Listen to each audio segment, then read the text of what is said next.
Good morning.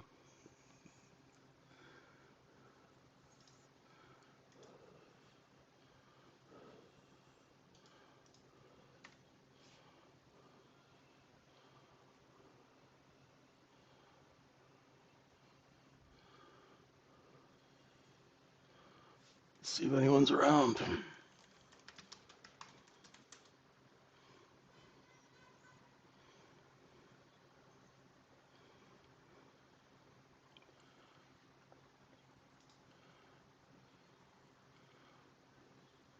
There we go. Good morning, everyone.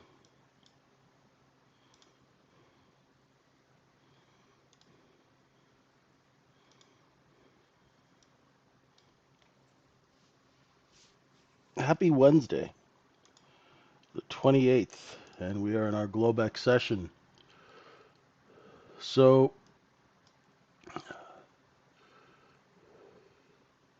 had an interesting day yesterday again. Going to step through this a little bit. I'm going to talk about. Remember how I said that there was a macro event over the weekend with the president talking about no tariffs for some tariffs or 2 cups of tariffs and 1 cup of onions. I don't know what the heck he said. Anyway, the market takes some time to adapt and confirm the macro change or the potential macro change. So yesterday was the first day, right? Because what we had was this was our Friday high, right? And then we had that move up. This was Monday's little mini session that was a half day, not even a half day. So we still have a gap from Friday's high to yesterday's low. So that's a short position. Yesterday we had a strange looking what we call a P profile. And a P profile is basically the letter P. And if you take this and draw it out like that, it looks like the letter P. In market profile, what that means is that the shorts are trapped underneath the base of that P there, and then there's a bunch of trap shorts in these little areas here as well. So there are 3 short positions in yesterday's profile by itself. Another short position here, and that doesn't even mention the short positions down underneath 5781. Okay, so that's the mechanical structure of the market. Now what we need to do going into the end of the month is to see where these higher prices is the macro validated, which means does the market tell you whether or not the change is accepted?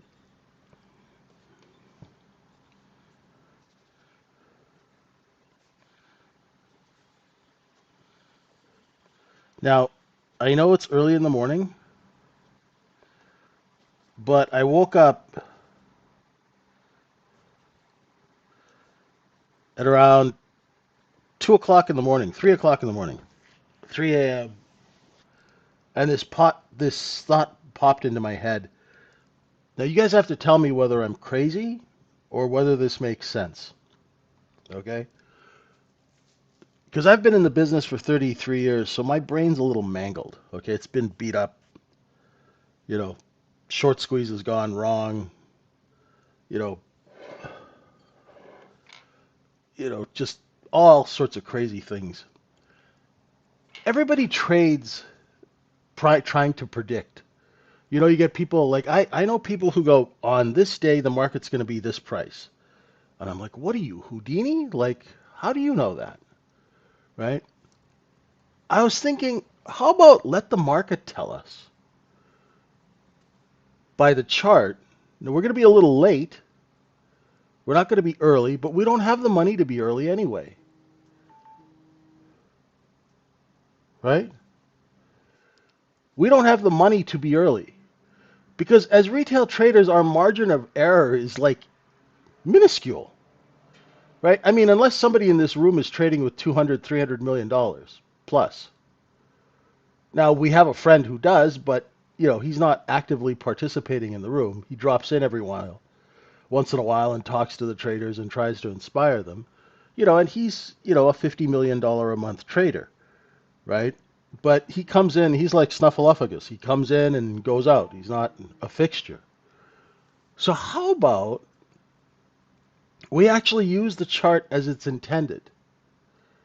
Because we're not first in the door, right? We're not putting our money in first, right? Because we can't. We don't have enough of it, right? Because if these guys are early, then they're wrong. They can at least hold the trade, right? Stay with me, Raj. Stay with me. You're jumping ahead. This is important. This is important. Or it could be that I'm completely crazy because I come up with things and you guys are like, yeah, okay. But they do end up being important. Okay? How about us let the chart? It's just, I'm thinking ahead. You guys aren't used to doing this, right? Because retail doesn't think ahead, right? Retail doesn't plan things out because they don't do deals, right? When you do deals, you plan out a deal for a year and then you execute it, right? So the same thing in this. If you're looking at this and trying to figure out whether the macro change is being accepted or what the market, how about let the market tell you what it thinks about the headlines? Because that's what we're supposed to be doing, right? So instead of just blindly shorting the holy crap out of this thing, right? Right now, that move that the stuff that he tweeted out on the weekend, right, is being accepted. Does that make sense?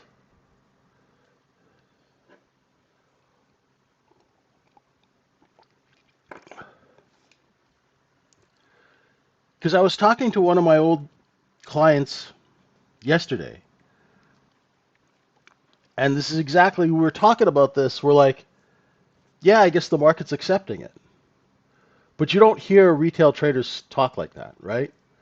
We talk like that because we're trying to sell a stock at 50 cents and we bring in some buying, we can sell it at 80 cents. Oh yeah, they're accepting it. They'll pay 80 for it. Let's see if they pay $1.20.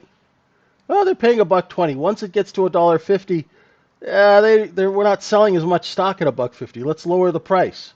Get it out the door. I mean, we paid 0.001 cent for the stock, so it doesn't matter.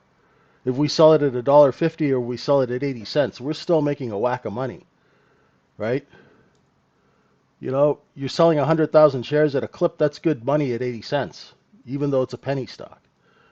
But you guys don't think like that, right? You guys are just like, where's the next trade? I only have 2 hours to do this. But those of you who are swing trading, right? And I realize I'm kind of a little off center here, but just think about this, right? If you want to remember, everything that we're trying to do in this trading room is practical. So the trades should be practical. The business reason for the trade should be practical. The trading psychology should be practical. You should use trading psychology before you blow up your account 300 times. What's the use of using trading psychology after you have no money to trade with? That's just ridiculous. It's like buying insurance after you wreck the car. It's just stupidity, right? How about use some proactive trading psychology? This is, how about proactive macro, right? Practical macro. Because when macro guys talk, you have no idea what the hell they mean half of the time, and how do you apply that? What is the practical aspect of saying M2 money supply and like, where do I put my buy order? Right? Make it practical, okay? Because without any kind of a practical application, it's all just BS, right? So if this is be true, remember yesterday I said 58.60 right? Remember I said I'm going to put in the overnight. There was that overnight. That's Monday night. This is Sunday night. This is after his little tweetage, right? There's Monday. That's Monday night. The Monday night low is 58.62 and change. Yesterday's low couldn't even get down and take out the Globex low or 58.60. Do you guys see that? This is what's important. This is the practical aspect of the macro being shown on a chart.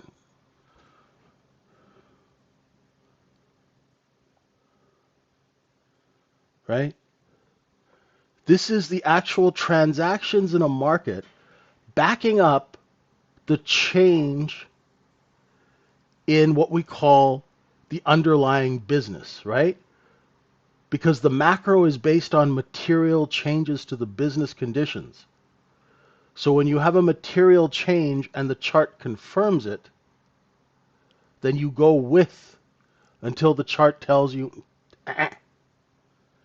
right? So simple. Okay?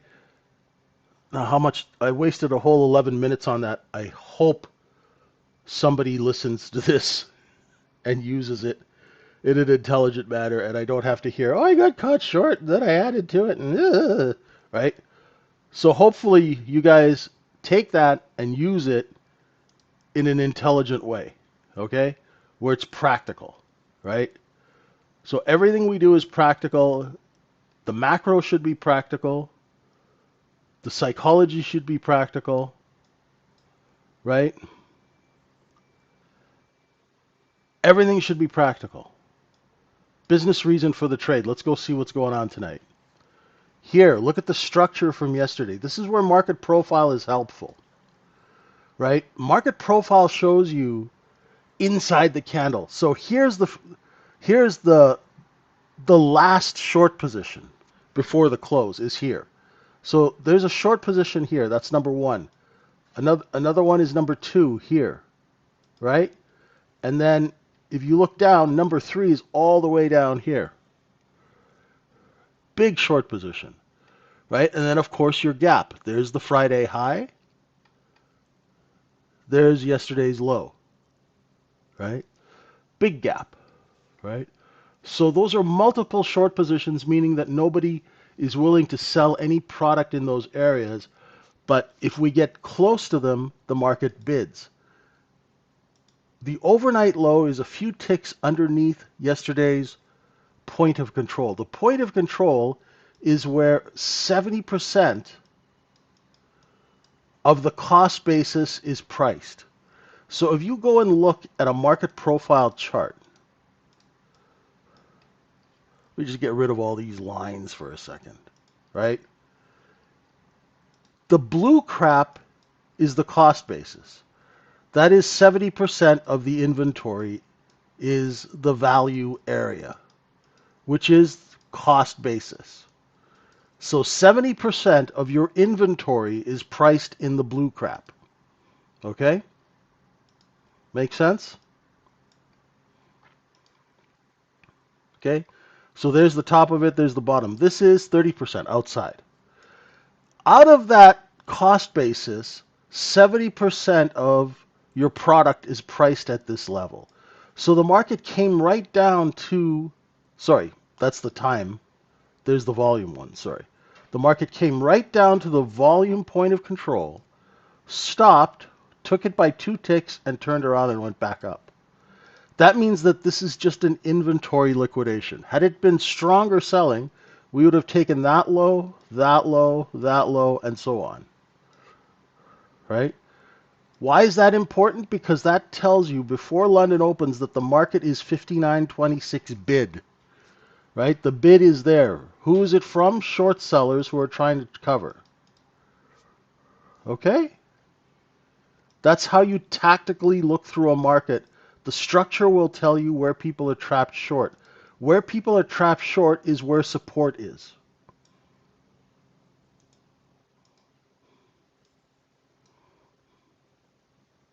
Very simple. How do you use that in a practical way? Well, when the market gets down here, you don't short this level. You short down to this level, and this is where you cover. That's what the smart money does, right? And if it does a look above and fail, look below and fail, sorry, of the overnight low, you can maybe take a long. But there's going to be some selling in here because supply is overhead right now. Okay? Very simple analysis. There's my balance levels on the 1 minute chart. I got 28 to 31, double it to the downside to 22, to the upside to 37. VWAP's up here at 34. Pretty slow. Thursday is month end. Friday is market maker month end, as they have to provide liquidity. And don't you have NVIDIA earnings tonight? So let's see what happens. Right? Exactly. Windmill Willie, good to have you. I like that name. It reminds me of Boxcar Willie. I don't know if anybody's old enough to remember Boxcar Willie. But yeah, the support is by short sellers. So if you and I are sitting there, if Willie and I are sitting there at 59.27 and we're both trying to buy 1,000 contracts each, right? Because we got to cover some size, right? So when we get down to 59.27, if we see Moran and Elliott offering some size, right? As smart buyers, as smart business people, if he and I are sitting there and we see somebody selling a lot, we'll drop our bids. We'll try and buy a little and then drop our bids to coax them to try and sell lower so we can get a better price. Right? That's why short covering buying, depending on how many shorts are trapped and how badly they're trapped, sometimes it can be insanely strong. Right? But it will break when you show it size. That's why sellers will never show huge amounts in the order book, because it drives the buyers away. That's why people who look at the order book, if you see a large bid or a large offer, it's generally to get people to do the opposite thing.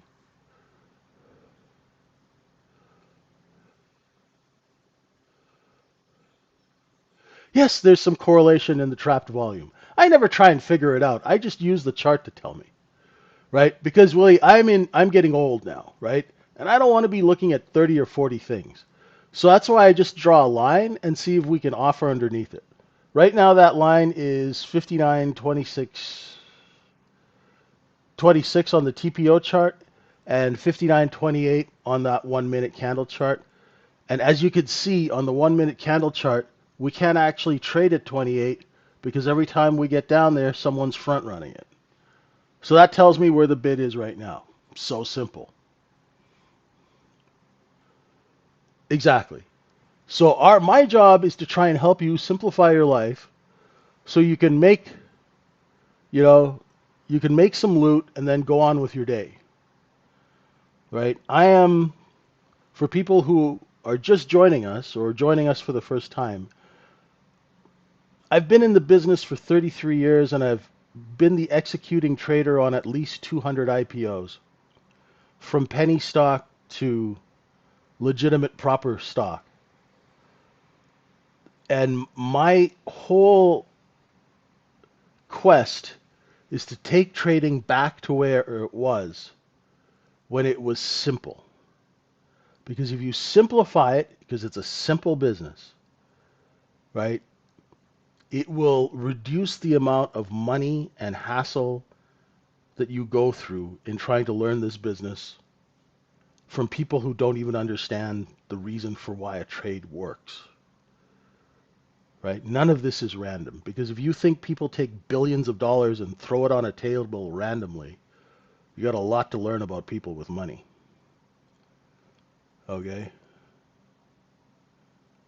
We try and make it practical so regular people can make some money trading.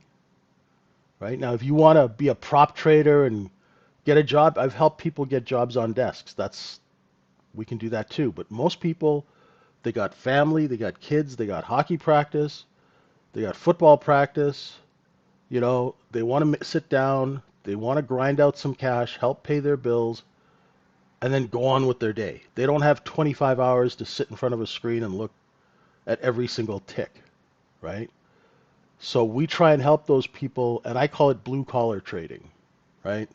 Where do I put the buy order? Where do I put the stop? Why? Where should my exit be? And why? Everything has to have a why. There has to be a business reason for doing everything. And there also has to be a business reason to take a trade. Like right now, this is not optimal trading for retail. There's nothing going on, right? We squeezed the crap out of people yesterday. People are still a little trying to figure out what the hell's going on. If you look at the contract volume tonight, where is it here? It's 37,000 contracts. It's very light volume, right? Nobody wants to play, right? So that makes life more difficult for us because we're not the ones who move markets. Those who actually move markets are kind of sitting there going, eh, right?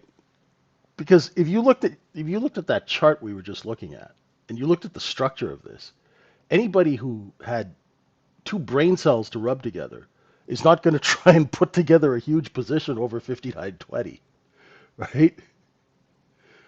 There'll be people who are shorting this with a little bit of size, but nobody's going to be buying size on a massive short squeeze. That's not how big money builds positions. And this I know because I used to be the executing trader for the people with the money on the sell and the buy side. So that's not how they do business, right? Oh, it's a thin book. It's a thin book, right? So what tonight is, it's a great opportunity for those people who got caught short in the last half hour of the day. Those people who got caught short under 23, under 24, they averaged up into the close, right? The close, now we're getting to your poor high, Raj, right? Raj mentioned there's a poor high, right? Which is in the last hour of trading. So there's selling competition here, which means you get a little liquidation at night. There's not as much push to high close at night. So that allows these people who got caught short to average up a little bit and then do some covering. That's what's going on here. Covering right at cost basis. Right. Now, London's going to open in 6 minutes. Let's see what happens.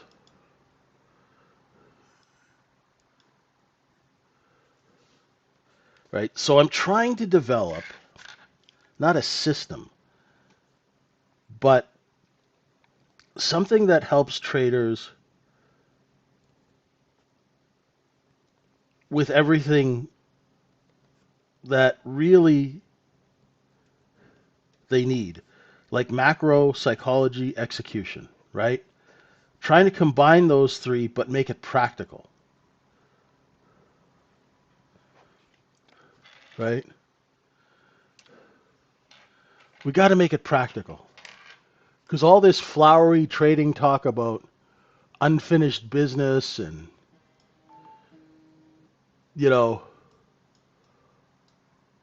what's the other thing? Unfinished auctions and unfinished pizza and all this nonsense. Like, not where do you put your trade? Like, so if you were looking to go long, or say you were shorting, right? Let's say you were shorting, right? If you were doing the short of the look above and fail of 31, say you were short 30, 30 and a quarter, you'd stop would be 31, and your target would be 28, right? And as the offers move lower, that you can stay in your short. What's the business reason for the trade? There's selling competition under 31, so you sell alongside with the sellers who are pushing down the price, right?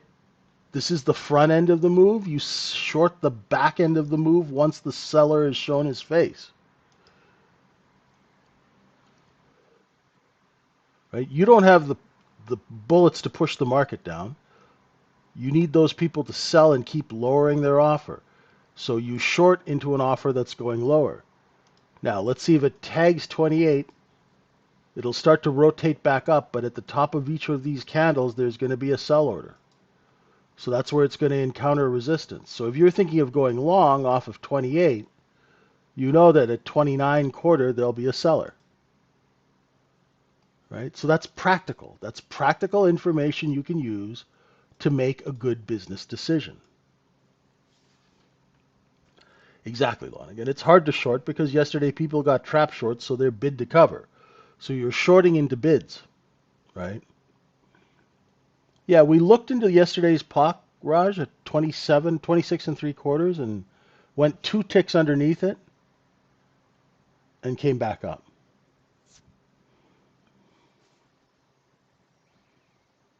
Sorry, 26 and 3/4. We went to 26 and a quarter. Yeah, so 2 ticks. It's funny, I found the ad that the CME used in 1997 when they launched the E-mini. It's pretty cool. I put it in the trader lounge.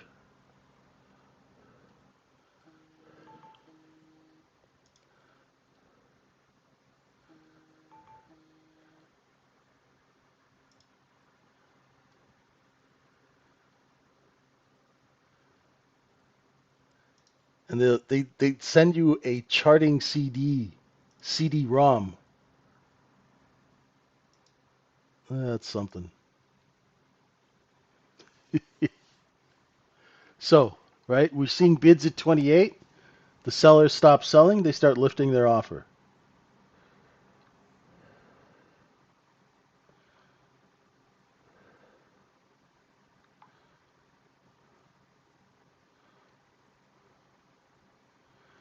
So tomorrow, I'll do a morning session. There will be no RTH session, okay? For you guys, I'll do a quick session, and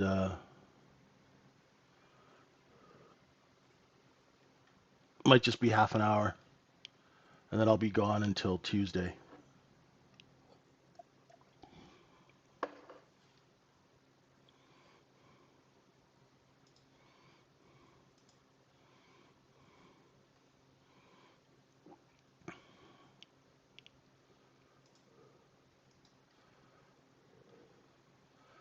So, still, what I want to see now, I'd love to see the market take out that low here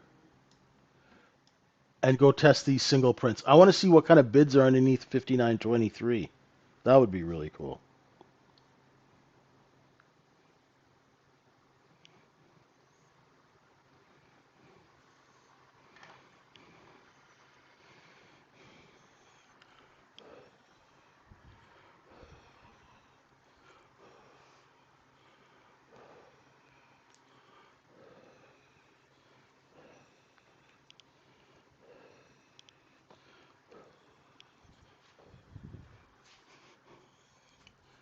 Hey, John, how you doing?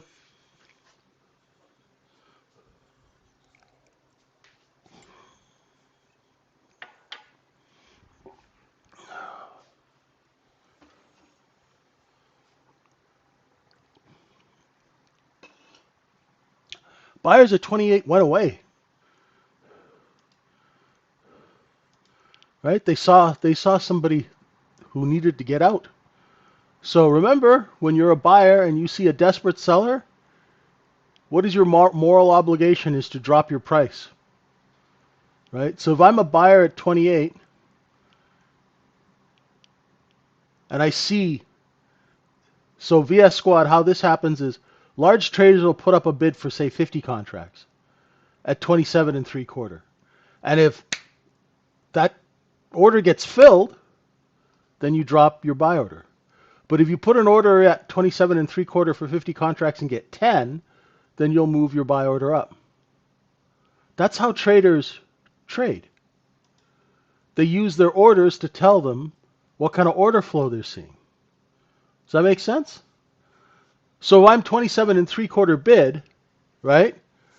If I'm 27 3/4 bid and you come along and hit me right away, I'm going to drop my bid down to 27 or 26 and 3/4 and try and get you to sell cheaper. Now let's see if we can hold that 28. I think I'm a little early on this. I'm just trading the micro, so I'm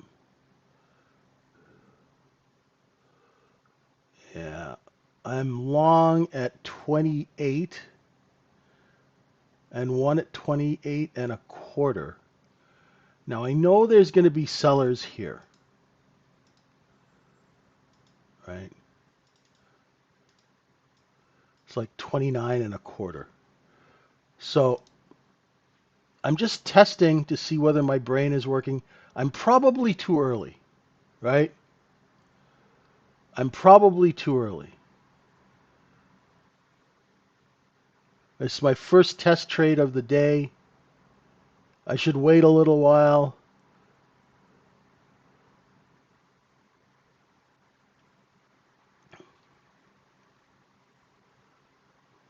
And if it takes out, yeah, now I'm out of that trade. I'm scratched, right? I was too early, right? So that tells me I'm a little too anxious to trade, right? And actually, as soon as I got into the trade, what did I say? I'm too early. Now let's see if it actually works.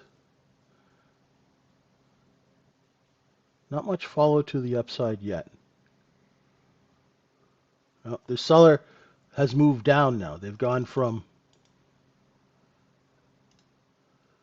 the 29s, they've moved their sell orders down 29, 28 and 3/4. Now they're perched here at 28, 28 and a quarter. Let's see when this next candle opens in 24 seconds if they're under here, right? So when you take a trade and you get stopped out, right? That's why you use test trades to see whether or not what you're thinking is in line with the business, right? That's like test marketing. Like if you were going to make a new kind of cookie, right? You wouldn't just go and make millions of them. You'd make a few and see if people liked eating them before you went and made millions of them, right? Same concept. See? Sellers have moved lower. Now the sellers are firmly under 28. So it was, I took that trade. I was long 28 and a quarter, scratched it, right? Very simple, right? That's why you take test trades, so you don't commit all your capital to some harebrained scheme, right? You go test it out and see whether people want to eat your cookie, right? I made a cookie that's like, I don't know, peanut butter and raisin or some crap like that. Who knows, right? So this way you don't go and commit $1 million to some harebrained scheme. You test market it. Do I look at the candle closes? Yeah, if I have time. If a market's in motion, right? Like in the old days, they'd say stocks in motion. Sometimes you don't have time. You just have to grab the offer or hit the bid. But I like to. In a perfect world, I would like to have the time to see if the candle closes over a level or under it.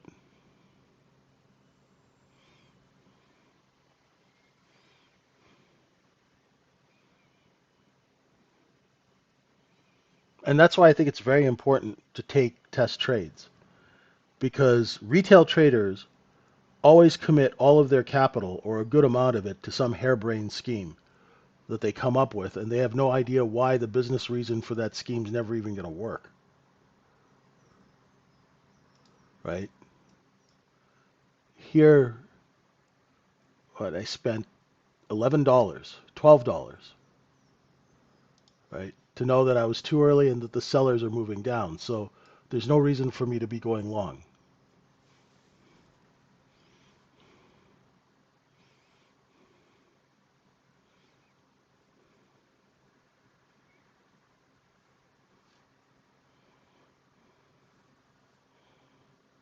No, the sellers will tell me where the buyers are, John. I really don't care about the buyers. If the sellers start increasing price, I know buyers are coming in. Like, see, they're going back and forth over 28, but the way those candles are acting, it's showing me that the buyers, there's not enough of buying. They're not lining up. There's one or two that'll pay 28 and a quarter, and then the rest back away. So there's no reason for me to even worry about it. Now, a big buy order might come in, John, and rip this thing from 28 to 31, and I might miss the long. But I don't care because it does not fit the terms and conditions under which I do business. I already tested it to the tune of $12, and I saw that it did not meet the terms and conditions under which I do business. So I'm just going to leave it alone. Right? If we had a steady influx of buyers, they would raise the offer to 28 and a half. The offer is the green and red line that you see. It's the red one. The green one is the bid. See how the offer is moving lower? That means the sellers are competing, right? So when the sellers are competing, the offer moves lower as they try to price compete to capture the buyers. Because now the buyers aren't willing to pay 27. They might pay 25. So let's go down there and hit those 25 buyers.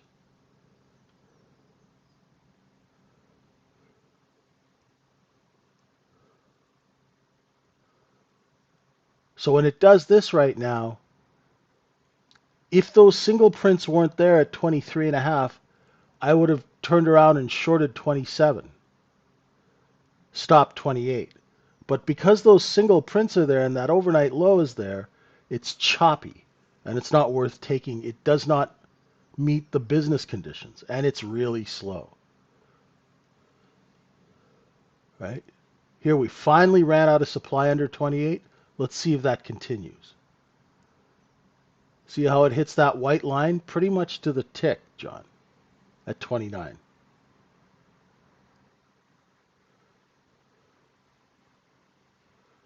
Now let's see if we can go print the 29 halves. We got a quarter print, and then they sell.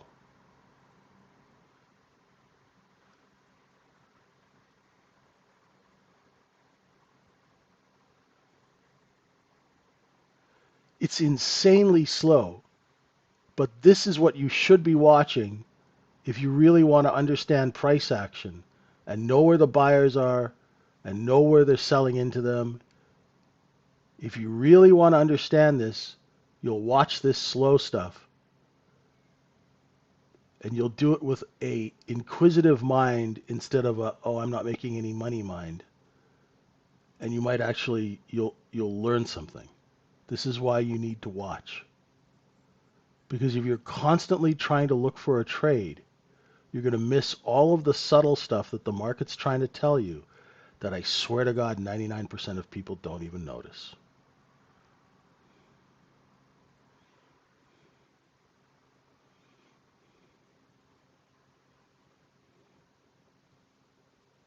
The sellers are competing at 29, 29 and a half. If they see buyers, they will raise their price and the market will print 29 and a half. There's a quarter, we still can't get a half print. Right? We can't even offer at a half yet because sellers are competing.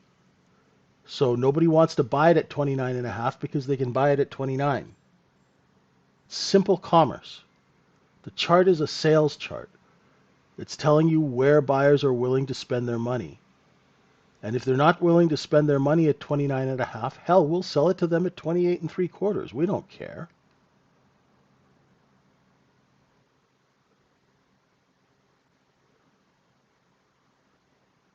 See?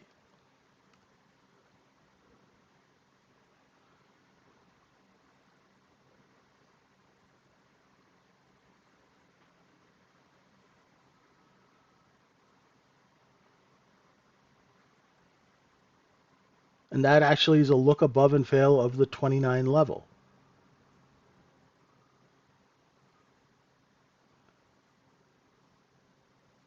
And those fast market scalpers, they'll sell 28 and a half, cover 27 and a half, 26 and three quarters, wherever they can get a bid, right? There we go, right? So the seller, once you identify where the seller is, now I didn't take this trade, it's not an A plus setup, but once you identify the seller, you short, you put your stop above that candle, and then you go down here and you look, where were the bids before? Well, it bid here, so let me try and buy some back. Right? This is a very tight range, but the procedure is the same. You identify a seller, right? So you take the short underneath where that seller shows themselves. You put your stop right there. And then you put your bids in right away, so when the market goes down, you get hit and cover. Right? What is the business reason for the trade? The business reason for the trade is the sellers are competing under 29. So what is the business reason? The business reason is you sell a long side, right? And then, but you must cover where they stop selling. Otherwise, you are going to get reversed out of the trade, right? I'm not saying take this trade. I'm just trying to show you the mechanics of why the trade happens, the business reason for the trade, right? It's very simple. Engagement of sellers. You short. John, what did I just say?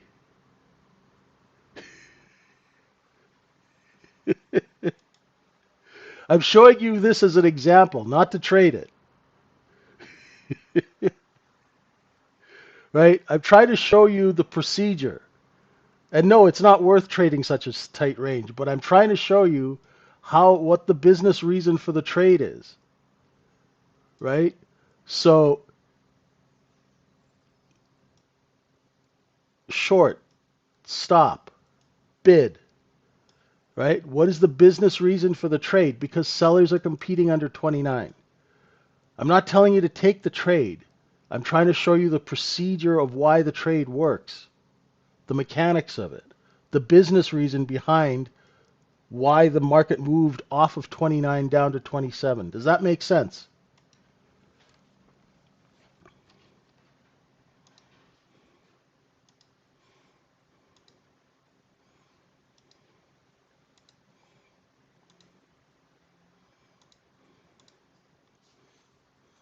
John,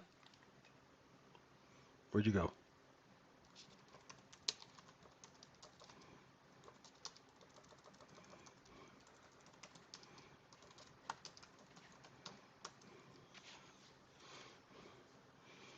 No, I know, but I just said it like right before.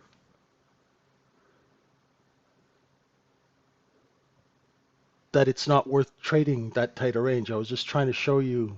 Anyway, it's okay. All right, moving right along.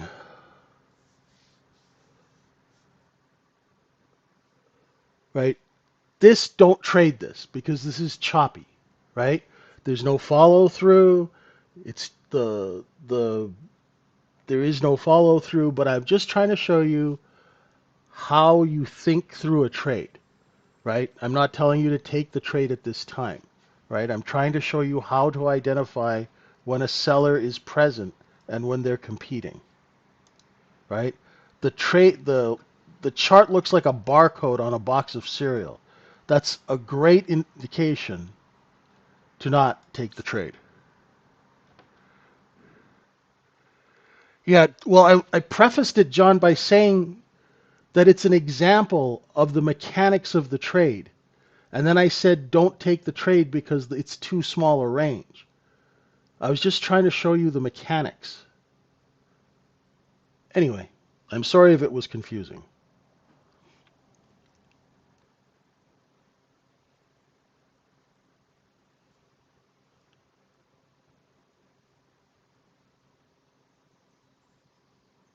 Well, now you have time, right? You should go and replay these recordings, right? It's difficult at first because you're trying to focus on so many different things, and you're going to miss stuff. That's why it's good to replay the video recordings. That's why we catalog them and have them for you guys.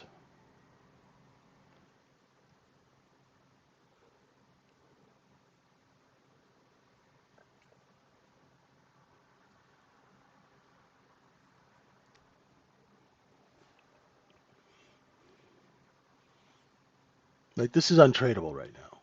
It's completely untradeable.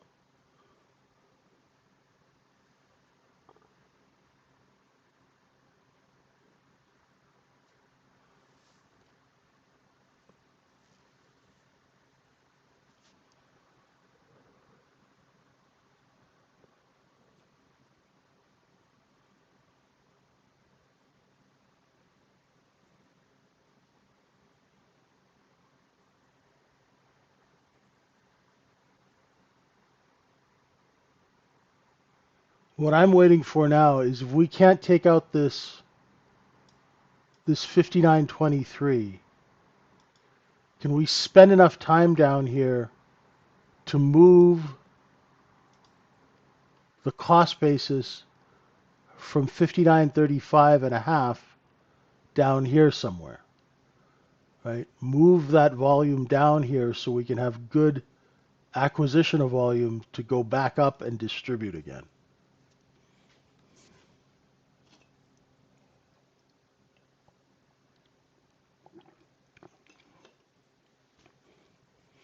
Now, as we come up to 29 again, let's see if those sellers are still present. This is really hard for people because it's very slow and they don't understand what's going on. So they immediately drop their focus, right? And the difference between a really good trader and someone who loses money consistently is their ability to focus. They see things that you don't see because they've trained themselves to look for them. That's the difference between somebody who is a professional, because they'll train themselves to look for little subtle things that are actually really big clues, right? Well, if you want to, John, if you don't know what to do with it now, you should be watching every single replay at least 3 times. If you want to do this. Now that you got the time, it's a perfect opportunity for you. Right now you can take the time and devote it. It is a small cost basis, Moran. We're going to see if we can move that point of control. We need another 500, 600 contracts to print at one of these levels. Bring that point of control down. Bring the cost basis down. And then we can go and take it and sell it.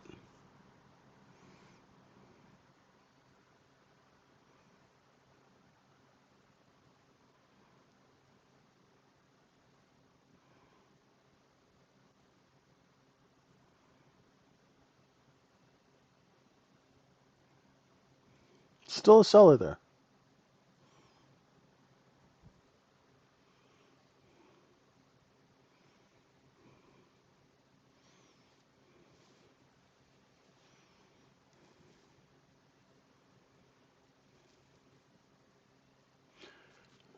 And this is really where the market gets a lot of people, because it sits and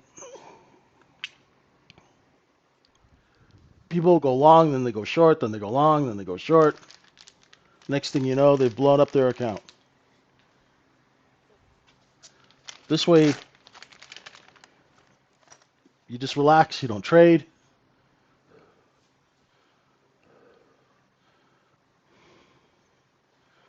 Yeah, the offer moves up, but look, as soon as it hits 29, right, you can get one sucker to buy it at 29 and a quarter, here and here. And when that sucker is filled, right, let's see if we can bring in some more suckers, right? And then we can maybe sell it. Can we get a 29 3/4 print? Right? There's half. Let's see if we can get a half, a 3/4, right? Move that thing up, right? You can watch it print at these levels. See, look, we got a quarter print, right?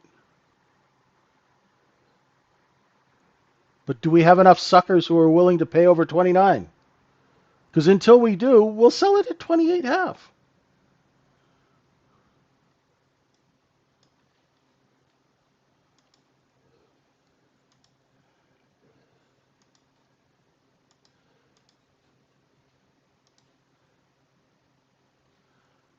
Right? Here we go. If we hold price steady long enough, right, people will think it's a stable thing and they'll start buying it, right? You get any kind of stability, that'll bring people into buying it. And eventually we can move price up and take what we've bought here and distribute it here.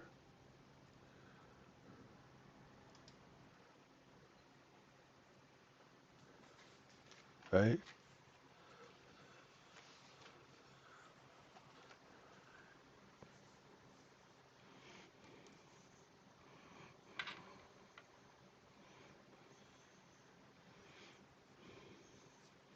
Yeah, I'll share something with you guys. The only reason I was good on the institutional side is that I would catch little things that nobody else caught because everybody was just too self-involved and too busy to notice, right? I would watch our stocks trade after hours. I would look for strange market maker movement. I would check something which was called a volume concentration list to see how much volume each market maker was doing in our stock.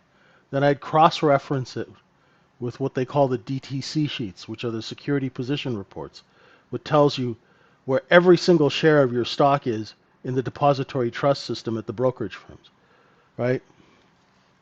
Then I'd go and I'd watch every single trade and would see whether market makers move before they print, after they print, right? Do they print and move, or do they move and print, right? Do they backfill, right? Do they backfill with a give up, or is it a straight backfill? Because that tells you the source of the order, right? All of those things I would watch that a lot of people didn't pay attention to. Like, watch. Now we're finding some people who are willing to pay over 29, right? So they're raising price. They'll raise price until we run out of buyers who are willing to pay that price. Then we'll move the offer lower if we have to. Hopefully they don't have to, so they can get the best prices, right? Because as a seller, you want to sell as high as you can for as long as you can.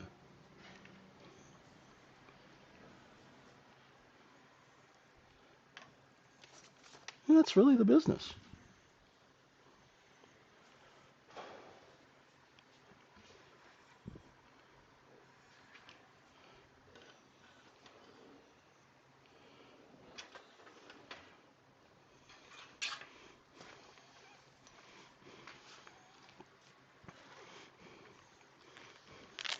Don't worry if you don't pick up on it right away.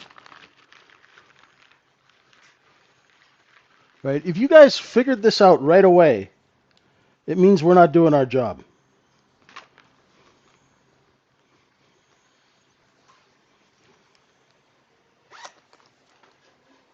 You know, the fact that you're confused means that we're doing our job well.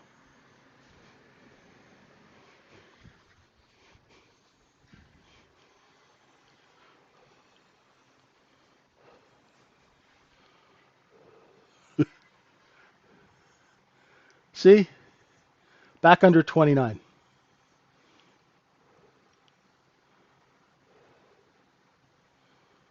No trade,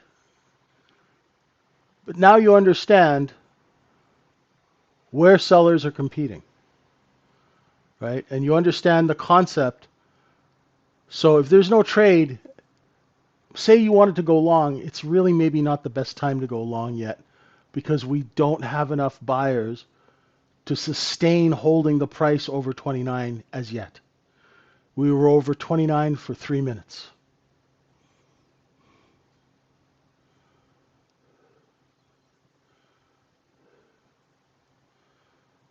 Right? See, the problem with trading is that it's not a natural skill. I've never seen anybody sit down at a computer and naturally be good at retail trading. I've seen people who are industry veterans, right? Okay, even if you ran the desk at Goldman and you tried to be a retail trader with a $5,000 account, you're going to have some challenges because retail trading is a completely different business than institutional trading.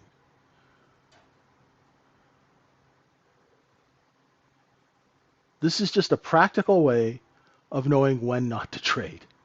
If you know when not to trade, you don't overtrade, get frustrated, get stopped out, lose all your money, throw hissy fits, jump up and down and scream that the market is rigged, all that nonsense because you're doing business at the wrong time, right? It's pretty simple. It's like walking into a crowded street, getting hit by a car, and then going, oh, they're out to get me. You know, little common sense, folks. Little common sense. It'll take us a long way.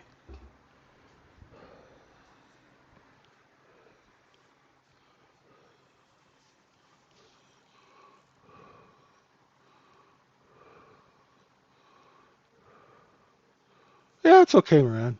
Hey, the business reason was there. You took it.